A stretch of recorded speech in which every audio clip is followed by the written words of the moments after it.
Working here on a Koyker 80 front end loader. This is a I think the smallest loader that Koyker makes. They go on a lot of compact tractors. This is the old Yanmar import. So I've got my front bucket cylinders off. They've been slow leaking, and time to get the seals replaced. So I've already disassembled this one. So the trick with these cylinders, as I found out, I'm not a tractor mechanic. I had to figure all this out on my own. So this takes out, there's a gland, which is a kind of big nut that screws inside this cylinder. The gland itself is aluminum, and the cylinder body is steel.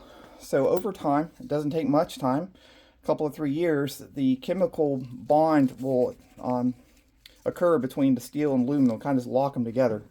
So they can be broken loose, but it takes a lot of effort. So there is a space on here. You can't really tell because there's vice grip marks on it right now, but there's space for a 1.5-inch wrench to fit on here. There's not a lot of purchase area for it, and I found out the hard way that just simply, without doing anything, putting this in your vice grip and putting a 1.5-inch wrench and trying to break this thing loose is going to end in sadness. So what I eventually figured out on my own was to take some heat, and you can see here it's the kind of discoloration. I've already applied heat around the base of the cylinder. I use MAC gas, so it's the standard torch right here.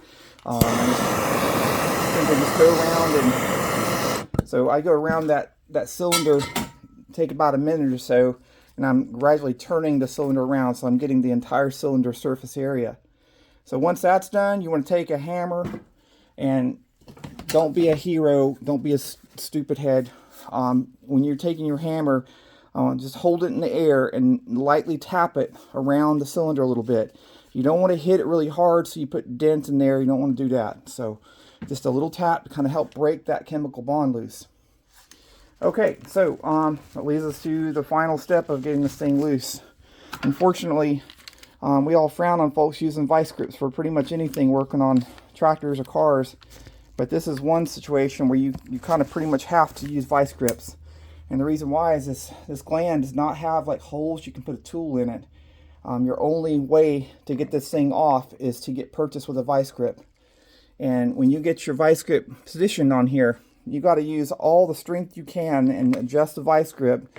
You want those teeth to sink into the aluminum like they have here.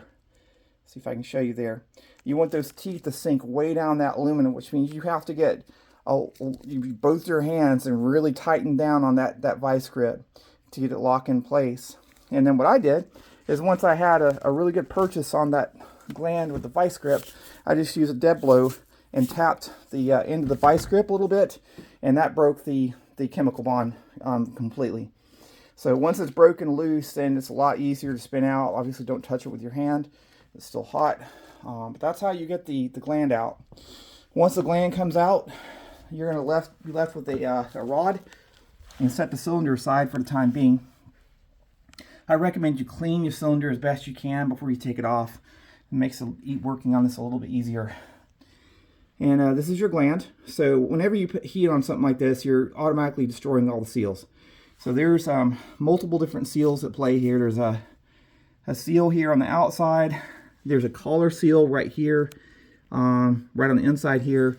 And there's also a seal on the inside surface of this gland. So that seal is going to have to be picked out. That seal right now is destroyed. In fact, it'll be kind of like, it'll come out in little pieces once I pull this apart. On the other end, you have a lock nut. So you'll have to get your impact tool and put this in a vice grip.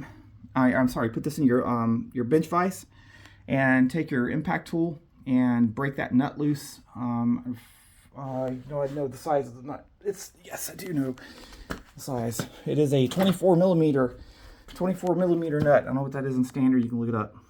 Once you have that nut off, the piston assembly comes off. So we're lucky on these little Koyker 80 loaders. The piston cylinders are small. The seals are really easy to replace on them. So this actually comes in multiple pieces. So this is one piece right here. Your seal comes off. There's a center piece here that comes off, and then you got your seal, which presses onto the back piece.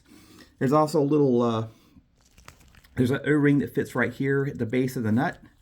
So there's not a whole lot to these things. They're relatively easy to work on. So that's that's basically how you're going to get this thing apart. And of course, once you get it back together again, you'll also need to use vice grips to torque this thing down. You're not going to be able to torque it down. Just tighten it down as best you can, and you'll be good to go. And hopefully this is helpful.